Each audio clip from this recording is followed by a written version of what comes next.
ये कहानी एक ऐसे प्लेन की है जो कुछ खराबी की वजह से टाइम ट्रेवल कर कर यानी अब के वक्त से पीछे जाकर वर्ल्ड वॉर के टाइम में पहुंच जाता है, जहां पर वर्ल्ड वॉर 2 यानी जंग हो रही थी।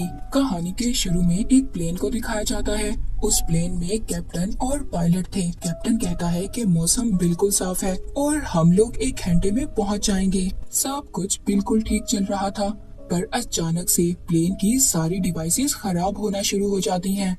तभी कैप्टन कंट्रोल रूम से राब्ता करता है, पर वो उसे बताते हैं कि प्लेन में कोई खराबी नहीं है और आगे भी मौसम बिल्कुल साफ है। ये सुनकर कैप्टन थोड़ा सुकून का सांस लेता है, मगर थोड़ा आगे जाते ही उन्हें अपने प्लेन के सामने एक बहुत बड़ा तूफान नजर आ रहा था, जिसे देखकर कैप्टन और पायलट घबरा गए थे। अब कंट्रोल रूम से राब्ता करने की भी कोशिश कर रहे थे, मगर अब मौसम खराब होने पर कंट्रोल रूम से भी राब्ता नहीं हो पा रहा था और उनके सामने बहुत बड़ा तूफान भी था। कोई और रास्ता न होने की वजह से उन्हें इसी तूफान से गुजरना था। अब प्लेन में बैठे हुए लोगों को सीट बेल्ट्स लगाकर संभल कर बैठने का कहा जाता है। जैसे ही वो तूफान से गुजरते हैं, उस जगह हालात बहुत खराब हो गए थे। प्लेन में बैठे लोग सभी डर के मारे चीख रहे थे। कैप्टन और पायलट ने प्लेन को तूफान से तो निकाल लिया था, पर तूफान से निकलते ही अचानक ही रात हो गई थी। वो सोचते हैं अभी तो कुछ टाइम पहले दिन था, तो रात कैसे हो गई। ये बात उनको बहुत ज्यादा परेशान कर रही थी। उनके प्लेन की हर चीज काम करना बंद कर जाती है सिवाय रडार के, जिनसे उन्हें पता चलता है कि उनके इर्द गिर्द और भी बहुत सारे फाइटर प्लेन्स, जंगी जहाज उड़ रहे हैं। पर अभी भी उन्हें उम्मीद थी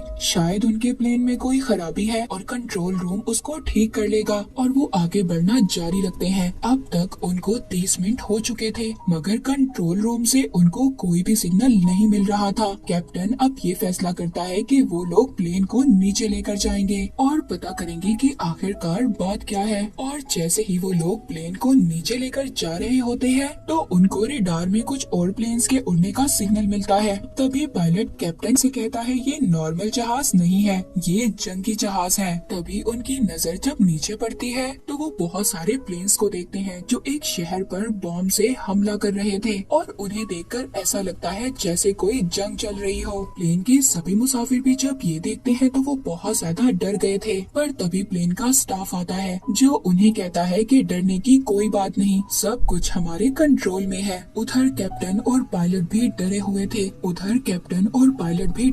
थे। वो सब देखकर जो उनकी आंखों के सामने हो रहा था, इससे पहले उन्हें कुछ समझ आती, तभी कुछ फाइटर प्लेन्स, जंगी जहाज उनको देख लेते हैं। प्लेन में भी सभी मुसाफिर बहुत ज्यादा परेशान थे कि आखिरकार उनके साथ ये सब कुछ क्या हो रहा है। वो प्लेन स्टाफ से पूछते हैं कि हमें सब कुछ सच बताया जाए, पर वो वहाँ पर सभी मुसाफिरों से यही कह रहे थे कि कुछ देर के लिए खामोश होकर बैठे, क्योंकि प्लेन के स्टाफ को भी ये बात नहीं पता थी कि ये सब कुछ क्या हो रहा था। कैप्टन और पायलट दोनों परेशान थे। कैप्टन कहता है कि हमें प्लेन को नीचे लेकर जाना होगा, मगर थोड़ी देर पहले जो कुछ पायलट ने देखा था वो इन सब बातों से डर गया था। कैप्टन उसे कहता है समझने की कोशिश करो, हमारे प्लेन में फ्यूल खत्म होने वाला है। अगर हमने प्लेन को लैंड ना किया तो हम बुरी तरह से फंस जाएंगे। इसके बाद हम लोगों को प्लेन में 2 मुसाफिर दिखाए जाते हैं जो कि हिस्टोरियन थे, यानी के पास्ट के बारे में सब कुछ जानने वाले थे, और उनको पास्ट के बारे में यानी के पुराने वक्त के बारे में बहुत कुछ पता था। वो जब नीचे देखते हैं और फिर अपनी बुक्स खोलते हैं, उनको पता चल गया था कि बाहर क्या हो रहा है, और वो ये सब बताने कैप्टन और पायलट के पास जाते हैं, पर कोई भी उन्हें कैप्टन और पायलट के पास नहीं जाने दे रहा था। पर उधर ही खड़े होकर वो बताते हैं जिन प्लेन्स को उन लोगों ने बाहर देखा वो प्लेन्स 1945 के बाद बनने ही बंद हो गए थे और उनको दुश्मनों ने तबाह कर दिया था। ये सुनकर कैप्टन को गुस्सा आ जाता है और कहता है क्या फजूल बात कर रहे हो। वो उन्हें वहाँ से जाने का कहता है, उनकी पूरी बात भी नहीं सुनता, पर वो दोनों उनको बताते हैं कि हम लोग टाइम ट्रेवल कर कर पुराने वक्त में आ गए हैं और ये टाइम 1940 वर्ल्ड वॉर 2 का है। तभी कैप्टन उनकी बात सुनता है और कहता है कि ठीक है,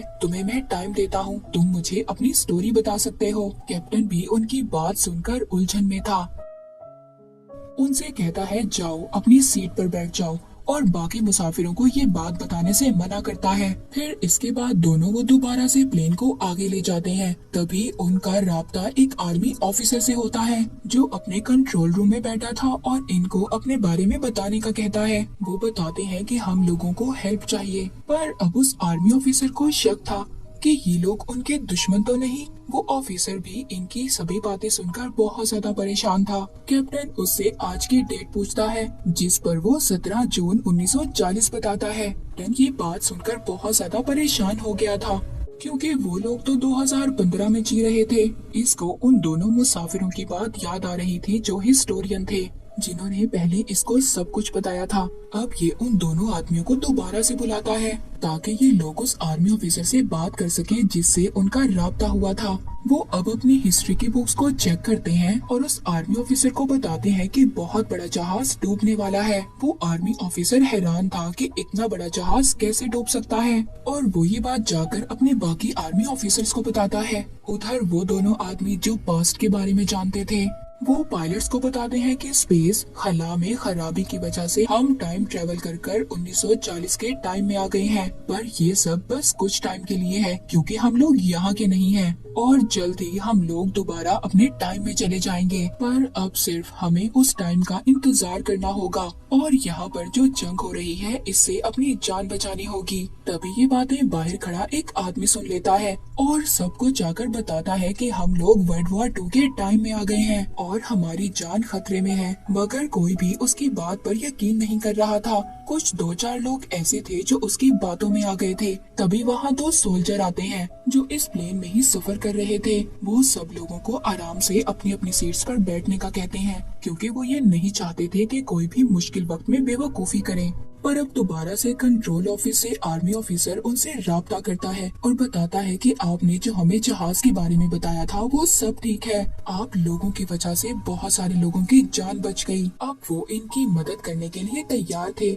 वो आर्मी ऑफिसर इनसे इनकी सही लोकेशन के बारे में पता कर रहा था, पर ये सब लोग तो जानते ही नहीं थे कि ये कहाँ पर है। इसीलिए ये अपने प्लेन्स की लाइट्स को ऑन कर देते हैं ताकि सोल्जर्स इनको देख सकें। पर यहाँ पर उल्टा हो गया था। कुछ फाइटर प्लेन्स ने उनको देख लिया था और वो प्लेन्स उन पर गोलियां बरसाने लगते हैं। पर यहाँ कैप्टन को एक आइडिया आता है। वो सोचता है ये फाइटर प्लेन्स जंगी जहाज तो बहुत पुराने हैं और इनकी टेक्नोलॉजी भी बहुत पुरानी होगी, इसीलिए वो अपनी प्लेन को बचाने के लिए नीचे की तरफ ले जाता है। पर वो जंगी जहाज अभी भी उसका पीछा कर रहे थे। तभी वो अपने प्लेन को ऊपर की तरफ ले आता है जिससे कि वो जंगी जहाज जो उसके पीछे थे अचानक ऊपर नहीं जा सकते थे, नीचे गिरकर ही तबाह हो जाते हैं। पर अब उनके प्लेन में फ्यूल भी खत्म हो रहा था। तभी तो और जंगी जहाज उनके सामने आ जाते हैं और एक मिसाइल से उन पर हमला कर देते हैं जिससे उनके प्लेन की विंडो उड़ गई थी और प्लेन का बैलेंस भी खराब हो जाता है। हमले से सभी मुसाफिर बहुत ज्यादा डर गए थे। वो जो 2 आदमी हिस्टोरियन थे जिनको पुराने वक्त के बारे में पता था, जो सारी इंफॉर्मेशन रखते थे, वो कहते हैं कि हमें प्लेन का बैलेंस दोबारा से ठीक करने के लिए एक रडार को पैराशूट से बांधकर नीचे फेंकना होगा जिससे कि आर्मी वाले हमारी मदद करेंगे। वो प्लेन में एक आदमी से पैराशूट लेते हैं जिससे वो डिवाइस रडार बांधकर आर्मी वाले लोगों के पास भेज देते हैं। आर्मी वालों ने उसे देख लिया था। वो उस रडार को इंस्टॉल करते हैं जिसके बाद उनको उनके प्लेन की सही जगह का पता चल गया था और उस पायलट को सेफ एरिया में ले आते हैं। मगर अब प्लेन का फ्यूल भी खत्म होने वाला था और तभी उनको अपने सामने वो तूफान नजर आता है जो तूफान पहले उन्हें इस टाइम में ले आया था और उनको ये पता चल गया था कि टाइम दोबारा से ठीक होने वाला है जैसे कि उन 2 आदमियों ने बताया था। अब वो उस तूफान में दाखिल होने वाले थे। तभी वो सभी प्लेन में बैठे हुए लोगों को संभल कर बैठने का कहते हैं। सब लोग बहुत ज्यादा परेशान हो गए थे। ये लोग अब उस तूफान से गुजरकर दोबारा से प्रेजेंट में आ गए थे। वो 1940 से निकलकर 2015 में आ गए थे। दोनों पायलट्स आखिरकार इमरजेंसी लैंडिंग करते हैं। इतना सब कुछ जो उन्होंने 6 घंटों में बर्दाश्त किया। सभी मुसाफिर सेफ थे। वो चैन की सांस लेते हैं। सभी एक एक कर नीचे उतर गए थे, पर एक बूढ़ा आदमी अभी भी प्लेन में बैठा था। वो एक बुक लिख रहा था। यहाँ पर हमें पता चलता है ये बूढ़ा आदमी वही आर्मी ऑफिसर था जिसने इनकी कंट्रोल ऑफिस से 1940 में मदद की थी और ये आर्मी ऑफिसर पहले से जानता था कि ये प्लेन टाइम ट्रेवल करेगा। इसीलिए इसने पैराशूट भी साथ रखा हुआ था कि इस सफर में कोई मुसीबत ना आ जाए। ये मूवी यहीं पर खत्म हो जाती है।